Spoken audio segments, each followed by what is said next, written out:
আসসালামু আলাইকুম রহমতুল্লাহি ওবরাকাতু। আসসালাতু ওয়াসসালামু আলাইকা ইয়া রাসূলুল্লাহ, আসসালাতু ওয়াসসালামু আলাইকা ইয়া হাবিবাল্লাহ ওয়া আলা আলিকা ওয়া আসহাবিকা ইয়া নূরাল্লাহ। সম্মানিত ভিউয়ার্স, সকলে কেমন আছেন? আশা করি আল্লাহ তাআলার অশেষ রহমতে আপনারা সকলে ভালো আছেন।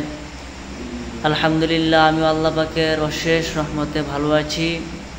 তো আজকে আপনাদের সামনে হাজির হয়েছি একটি ছোট্ট আমল নিয়ে। যে আমলটা যদি আপনারা করতে পারেন, তাহলে আপনারা ইহার ফল প্রত্যক্ষ করতে পারবেন। ইহা খুবই গুরুত্বপূর্ণ এবং খুবই ফলপ্রদ একটি আমল। এই আমলটি যদি আপনারা করতে পারেন, তাহলে অবশ্যই এই আমলের ফল আপনারা প্রত্যক্ষ করতে পারবেন। আমলটি আপনাদেরকে আমি এখনই আমলের নিয়ম বলে দিব। তার আগে আমি বলে দিতে চাই, আপনাদের অনেকের অনেক প্রশ্ন থাকে, অনেকে আমার সাথে যোগাযোগ করতে চান বা অনেকেই অনেকভাবে আমার সাথে কথা বলতে চান। তো আমার সাথে ইউটিউবে সরাসরি কথা বলা যাবে না। আমার সাথে যদি আপনারা একান্তভাবে কথাবার্তা বলতে চান, ব্যক্তিগত সমস্যা জানাতে চান, তাহলে এই ভিডিওর কমেন্ট বক্সে আমার ফেসবুক আইডির লিঙ্ক দেওয়া থাকবে। আপনারা এই ফেসবুক আইডির লিঙ্কে প্রবেশ করে আইডিটা ফলো করে আপনারা মেসেঞ্জারে গিয়ে আমার সাথে যোগাযোগ করতে পারবেন। সরাসরি আমার সাথে যোগাযোগ করতে পারবেন নাম্বারের মাধ্যমে, কোনো সমস্যা নেই। মেসেঞ্জারে নক করলেই আমি ইনশাল্লাহ আপনাকে হোয়াটসঅ্যাপ অথবা ইমোতে অ্যাড করে দিব।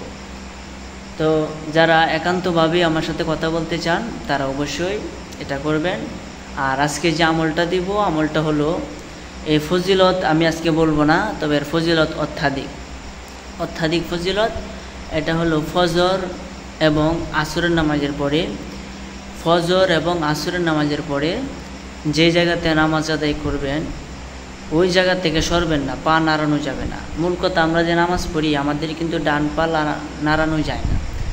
ডান পায়ের বুড়ো আঙ্গুল, যে বৃদ্ধাঙ্গুল, এটা কিন্তু টিকে থাকে, এটা কিন্তু এক জায়গাতে, তাহলে এটা লড়াইলে নামাজ অশুদ্ধ হয়। শুদ্ধ হবে নামাজটা পড়তে হলে এই পাটা নাড়ানো যায় না। তো যে জায়গার মধ্যে নামাজ পড়েন, ওই জায়গাতে নামাজ শেষ করে পা না সরিয়ে এইভাবে বৈশা আপনি কি করবেন? লা ইলাহা ইল্লাল্লাহু ওয়াহদাহু লা শারীকা লাহু লাহুল মুলকু ওয়া লাহুল হামদু ইউহয়ি ওয়া ইউমীতু ওয়া হুয়া আলা কুল্লি শাইইন কাদির।